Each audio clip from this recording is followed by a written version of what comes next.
नमस्कार, मी पुरुषोत्तम आवारे पाटील आणि तुम्ही बघताय रोकटोक. मित्रो, गरजवंत मराठ्यांचा लढा जो मराठा आरक्षणासाठी सुरू आहे, त्या आरक्षण लढ्याचा अंतिम टप्पा 20 तारखेपासून अंतरावली सराटी या जालना जिल्ह्याच्या गावातून सुरू झाला. मनोज जरांगे पाटलांनी सरकारला इशारा दिला होता की 7-8 महिने आम्हाला वाट बघायला लावली, वेळ दिल्या, तारखावर तारखा दिल्या, परंतु त्यातून तोडगा सरकारने काढला नाही. महाराष्ट्रामध्ये जवळपास 56 लाख कुणबी असण्याच्या नोंदी मराठ्यांच्या आढळल्या. त्यांनासुद्धा OBC सर्टिफिकेट इश्यू करण्याचं काम अद्यापपर्यंत झालं नाही. सरकार असं का करते? जोपर्यंत गळ्याशी नाकाशी एखादी गोष्ट येत नाही तोपर्यंत करायचीच नाही काय? हे सरकारचा हा खाक्या जुना झालेला आहे. डोक्यापर्यंत पाणी आल्याशिवाय सरकार पुढे जायला तयार नसते. जेव्हा मनोज जरांगे पाटील लाखो लोकांसह मुंबई मार्चला निघाले, चलो मुंबईची घोषणा देऊन, तेव्हा सरकारच्या त्याची तीव्रता अधिक लक्षात आली. अंतरावली सराटीपासून तर गेवराईपर्यंत जेव्हा 20-25 किलोमीटरची लांब रांग त्यांना दिसली, तेव्हा थोडासा धोका त्यांच्या लक्षात आला की किती लोक मुंबईच्या मार्गाने मनोज जरांगे पाटलांच्या आव्हानाला प्रतिसाद देऊन येत आहेत. जसजसा हा चलो मुंबई हा मार्च पुढे सरकत गेला, तसतशी त्यात लाखो लोकांची भर पडली. नगर जिल्ह्यात जेव्हा मनोज जरांगे पाटलांचा हा चलो मुंबई हा मार्च शिरला, तेव्हा जवळपास 10 तास नगर शहरातली वाहतूक ठप्प झालेली होती, एवढी तीव्रता त्याची. नगरमधून जेव्हा पुणे मार्गाने हा मार्च सुरू झाला, तेव्हा एका आकड्यानुसार, एका पाहणीनुसार जे आकडे समोर आले आहेत, जे व्हिडिओ समोर आले आहेत, जवळपास 5 लाख गरजवंत मराठे मनोज जरांगे पाटलांच्या या चलो मुंबई या मार्चमध्ये सहभागी झाल्याचं आतापर्यंतचे रेकॉर्ड आहेत. जसजसं मनोज जरांगे पाटलांची ही पदयात्रा, हा मार्च एक जिल्हा पार करत जाईल, त्या जिल्ह्यातले, त्या परिसरातले लाखो लोक त्याला कदाचित जुळतील. आजच्या घडीला मनोज जरांगे पाटलांच्या या चलो मुंबई या मार्चमध्ये जवळपास 40,000 वाहनं आहेत. त्यातले 20,000 ट्रॅक्टर्स आहेत आणि इतर सगळी वाहनं आहेत. प्रामुख्याने 80% तरुणांचा भरणा मनोज जरांगे पाटलांच्या या मार्चमध्ये आहे, चलो मुंबई या लाँग मार्चमध्ये. मला वाटते इतिहासातली ही महत्त्वाची घटना असावी. पहिला लाँग मार्च कदाचित जागतिक दर्जात माओ त्से-तुंगनी काढला होता. त्याच्यानंतरचा हा इतका भव्य दिव्य लाँग मार्च हा कदाचित जगाच्या इतिहासातला हा दुसरा लाँग मार्च असेल. मुंबईमध्ये 26 जानेवारीला जेव्हा आझाद मैदानावर किंवा शिवाजी पार्कवर हा मार्च जाईल, तेव्हा ते मैदानसुद्धा कमी पडेल. कारण की अवघ्या मुंबईची लोकसंख्या 2 ते 2.5 कोटी सांगितली जाते आणि हे 2-2.5 कोटी आणखी मराठा त्यात जर शिरले तर मुंबईत मुंगी शिरायलाही जागा उरणार नाही, अशी परिस्थिती या निमित्ताने निर्माण होणार आहे. जरांगेंचा मार्च जसजसा पुढे जातोय तसतशी सरकारला जाग येते. काल ते पुणे जिल्ह्यात पोहोचल्यानंतर मराठवाडा विभागीय आयुक्त घाईघाईने त्यांना भेटायला गेले, चर्चा करायला गेले, पण चर्चा निष्फळ ठरली, काही त्यात निघालं नाही. मार्च पुढे चालता झाला. सरकारने पुन्हा राज्य मागासवर्ग आयोगाला आदेश दिले की 8 दिवसात, म्हणजे आजपासून, आजची तारीख 23 आहे, 23 तारखेपासून मराठा समाजाच्या सर्वेक्षणाला तात्काळ सुरुवात करा आणि 8 दिवसात तो रिपोर्ट द्या. म्हणजे पुन्हा 26 जानेवारी नंतरच त्याचा रिपोर्ट येईल.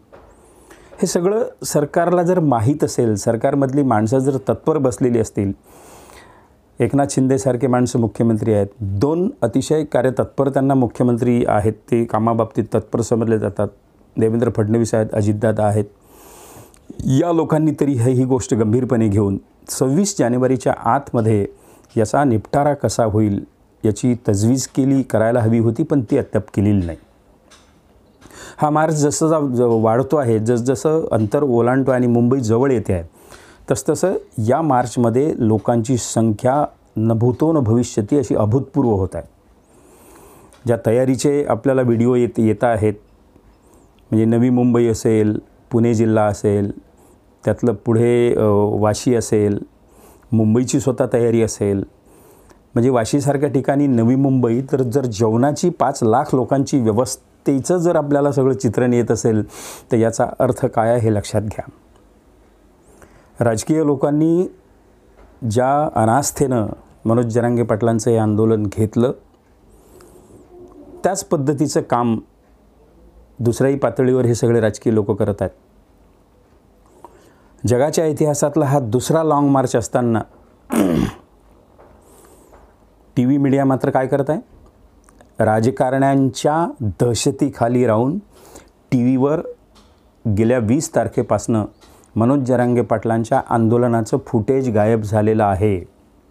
हे जे काही आता आपल्या समोर येते आहे हे सगळं प्रामुख्यानं मराठा तरुणांनी, गरजवंत मराठ्यांनी आपापल्या सोशल मीडियावर केलेलं व्हिडिओ शूटिंग, दाखवलेली सगळी तयारी, दाखवलेली गर्दी हे तुमच्या माझ्यापर्यंत येते आहे. जे काम प्रसारमाध्यमांचं आहे ते प्रसारमाध्यमं सगळी सत्ताधाऱ्यांची पाकिटं घेऊन गप्प बसलेली आहेत, मूग गिळून गप्प बसलेले आहेत. मराठा नेते असतील, मराठा आतापर्यंतचे जेवढे प्रस्थापित लोक असतील, आमदार, खासदार, वेगवेगळे लोकप्रतिनिधी, हेही सुद्धा कुठल्या बिळात जाऊन बसलेले आहेत हेही कळायला मार्ग नाही. गरजवंत मराठ्यांनी ही बाब निश्चित लक्षात ठेवली पाहिजे. येणाऱ्या लोकसभा निवडणूक असो, विधानसभा निवडणूक असो, या निवडणुकीच्या निमित्ताने आमच्या ऐन सुखदुःखात सहभागी जर कोणी होत नसेल, दुःखात सहभागी होत नसेल, ऐन वेळेला जर ही माणसं बिळात बसत असतील तर मतदानाच्या दिवशी या सगळ्या प्रस्थापित मराठा नेत्यांचा, वेगवेगळ्या राजकीय पक्षातल्या लोकांचा हिशेब गरजवंत मराठ्यांनी निश्चित केला पाहिजे. हा गरीब मराठ्यांचा लढा आहे. गरीबाच्या कोणी कामात येत नाही हे या निमित्ताने दिसलेलं आहे. परंतु मनोज जरांगे पाटलाला एकटं समाजाने सोडलेलं नाही. जगामध्ये हेवा वाटावा असा हा माणूस आहे. आणि पुढे बघा काय झालं. कदाचित अशी ही इतिहासात दुसरी घटना असेल की डॉक्टर बाबासाहेब आंबेडकरांच्या हयातीत कोल्हापुरात भाई माधवराव बागल यांनी डॉक्टर बाबासाहेब आंबेडकरांचा पहिला पुतळा उभारला होता.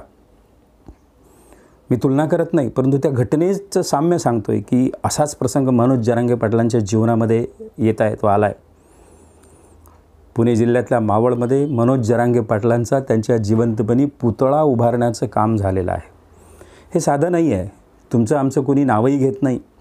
4 दिवस आपण एखादं आंदोलन करतो, 5व्या दिवशी आणि 8-10 दिवसात ते लोक विसरतात.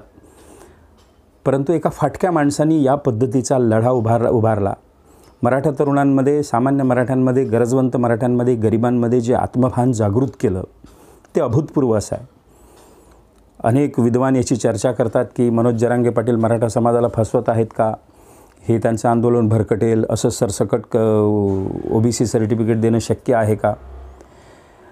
याचा निकाल काहीही लागो, परंतु ज्या पद्धतीने एक अभूतपूर्व असा जागतिक इतिहासात नोंद घेतली जावी असा लढा एखादा फाटका माणूस उभारतो आणि त्याला जे यश मिळतं आहे त्याच्यातून जे समाजमन ढवळून निघतं आहे, लोकांना या निमित्ताने सगळं कळून चुकलं आहे की नेमकं आपलं कोण आहे, परकं कोण आहे. नगर जिल्ह्यामध्ये जेव्हा मनोज जरांगे पाटलांची ही यात्रा, पदयात्रा, लाँग मार्च शिरला, तेव्हा आतापर्यंत ज्या भारतीय जनता पक्षाने हिंदू मुस्लिम करत मतांमध्ये ध्रुवीकरण केलं, त्याच्या उलटं इथे घडलं. 4 ते 5 लाख लोकांची नगर जिल्ह्यातल्या एका मदरशामध्ये राहण्याची, जेवणाची उत्तम सोय तिथल्या मुस्लिमांनी केली. याचा अर्थ काय? सामान्य जो वेगवेगळ्या जाती धर्माचा किंवा मुसलमान जो सामान्य आहे, मराठी मुसलमान आहे, त्याला वेगवेगळ्या प्रश्नांवरून देशामध्ये, समाजामध्ये दंगली व्हाव्यात, त्याच्यातून कोणाचं तरी रक्त व्हावं, मुर्दे पडावे असं अजिबात वाटत नाही. त्याचं हे उत्तम द्योतक आहे. नगर जिल्ह्यामध्ये मदरशामध्ये मनोज जरांगे पाटलांची सोय करणं, त्यांच्या 4-5 लाख माणसांची जेवणाची, पाण्याची, संडासाची, निवासाची उत्तम सोय करणं, हे सर्वधर्म समभावाचं छत्रपती शिवाजी महाराजांच्या स्वप्नातलं हे उत्तम उदाहरण आहे. हे मनोज जरांगे पाटलांच्या या लाँग मार्चमुळे घडलं, ते प्रत्यक्षात अस्तित्वात आलं. याला आपण महत्त्व दिलं पाहिजे. उद्या आरक्षणाचं काय होईल हा कदाचित न्यायिक लढा असेल. लोकसभेत कदाचित वेगळा कायदा करावा लागेल. विधानसभेनं फेब्रुवारीत होणारं जे स्वतंत्र अधिवेशन आहे त्या अधिवेशनात ठराव घ्यायचा असेल, जे काही होईल. परंतु हा लढा जो आहे तो लढा एका अंतिम टप्प्यावर नेण्याचं काम, विशिष्ट उंचीवर नेण्याचं काम मनोज जरांगे पाटलांनी केलं. ज्या शहरामधून मनोज जरांगे पाटलांचा हा लाँग मार्च, ही पदयात्रा जाईल, ते न भूतो न भविष्यती. लोकांच्या एक म्हण आहे मराठीत की डोळ्यांचं पारणं फिटणं. हे डोळ्यांचं पारणं कसं फिटते ते प्रत्यक्ष या म्हणीचा प्रत्यय मनोज जरांगे पाटलांची ही पदयात्रा पाहून हा अफाट असा जनसागर, आपण नेहमी समुद्राची उपमा लोकांच्या गर्दीला देतो. 1-1.5 लाख लोक शिवाजी पार्कवर शिवसेनेच्या कदाचित कोण्या मेळाव्यात असतील तर आपण म्हणतो अफाट जनसागर. प्रत्यक्षात त्याच्या 10 पट लोक रस्त्यावर मनोज जरांगे पाटलांसोबत चालता आहेत. हा अफाट जनसमुदाय आहे. त्याच्यामुळे ही एक वेगळी एका समुदायाची क्रांती होत आहे. या क्रांतीकडे आपण निश्चित एका वेगळ्या नजरेनं पाहिलं पाहिजे. आपली सहानुभूती मनोज जरांगे पाटलांच्यासोबत, गरजवंत मराठ्यासोबत, गरीब मराठ्यांच्यासोबत असली पाहिजे. लक्षात घ्या, हा कोणत्याही प्रस्थापित मराठ्याचा लढा नाही. ज्यांनी वर्षानुवर्ष ग्रामपंचायतपासून तर लोकसभेपर्यंत सत्ता उपभोगली, स्वतःची घरं, स्वतःचे नातेवाईक गलेलठ्ठ केले, त्या लोकांचा हा लढा नाही आहे. त्याच्यामुळे ते लोक कुत्सित नजरेनं या लढ्याकडे कदाचित पाहत असतील. आपण मात्र एका वेगळ्या नजरेनं पाहिलं पाहिजे. मनोज जरांगे पाटलांच्या लढ्याला मराठा समाज सोडून मुस्लिम, दलित, बौद्ध, ओबीसी, माळी, साळी, कोळी, कुंभार, कोष्टी हे सगळे लोक मनापासून मदत करत आहेत. त्यांना अशा समूहाला शेवटी अशा पद्धतीचा नेता सामान्य वर्गातून, फाटक्या वर्गातून आला तर तो आवडत असतो. निश्चित हा लढा एका वेगळ्या उंचीवर समाजाला घेऊन जाईल. मित्रहो, आपण याकडे सकारात्मक नजरेनं बघितलं पाहिजे आणि 26 जानेवारीच्या या लढ्यामध्ये आपणही सहभागी झालं पाहिजे. मुंबईतल्या या ऐतिहासिक जागतिक लढ्याचं एक साक्षीदार झालं पाहिजे. मित्रहो, हा व्हिडिओ आवडला असेल तर निश्चित हे चॅनल सबस्क्राईब करा. हे चॅनल रोकठोक चॅनल हे तुमचं आहे. हा व्हिडिओ लाईक आणि शेअर करा. धन्यवाद.